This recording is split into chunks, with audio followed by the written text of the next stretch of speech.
ଚାଲ ବନେଇବା ଆଜି ଇନଷ୍ଟାଣ୍ଟ ପ୍ରେସର କୁକର ବିରିୟାନୀ। ସେଥିପାଇଁ ଆଣିଲି ମୁଁ 500 ଗ୍ରାମ ଚିକେନ୍। ସେଥିରେ ଦେଲି ମୁଁ ଲୁଣ, ହଳଦୀ, କାଶ୍ମୀର ରେଡ୍ ଚିଲି, ଜିରା ପାଉଡର, ବିରିୟାନୀ ମସଲା 2 ଚାମଚ, ଦହି ସହ କଟା ଧନିଆ ଆଉ ପୁଦିନା ପତ୍ର।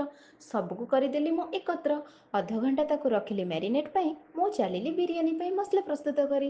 ସେଥିପାଇଁ ନେଲି ମୁଁ 2ଟା ବଡ଼ ସାଇଜ୍ର ପିଆଜ, 1 ଟମାଟୋ, 5ଟା କଞ୍ଚା ଲଙ୍କା। ସବୁକୁ କାଟିବେ ସିଧା, ନ କରି ବଙ୍କା। ପ୍ରେସର କୁକରକୁ ଗରମ କରି ସେଥିରେ ତେଲ, ଦେଶୀ ଘିଅ ସହ ଗୋଟା ଗରମ ମସଲା, ପିଆଜ, ଅଦା ରସୁଣକୁ ଟିକେ କଷେଇ ଦେଇ ଟିକେ ପରେ ଟମାଟୋ ଆଉ ମ୍ୟାରିନେଟ୍ ଚିକେନକୁ ବି ଦେଲି ପକେଇ।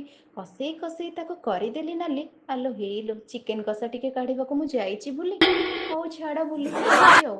1.5 ଗୁଣା ପାଣି ଦେଇ ସେଥିରେ ଚାଉଳକୁ ଦେଲି ମୁଁ ଢାଳି। ହଁ, ଫ୍ରାଏଡ୍ ଓନିଅନ୍, ଧନିଆ ଆଉ ପୁଦିନା ପତ୍ରକୁ ପକେଇବାକୁ ଭୁଲି ଯିବେନି। ଟିକେ ଫୁଟି ଆସିଲେ ପ୍ରେସର କୁକରକୁ ଦେବା କଭର କରି 2 ମିନିଟ୍ ପରେ ପୁଣି ରଖିଦେବା 15 ମିନିଟ୍ ତାକୁ ତାୱା ଉପରେ। 15 ମିନିଟ୍ ପରେ କଭର ଖୋଲି ବିରିୟାନୀ ଆମେ ଦେବା ସର୍ଭ କରି। ଜୟ ଜଗନ୍ନାଥ।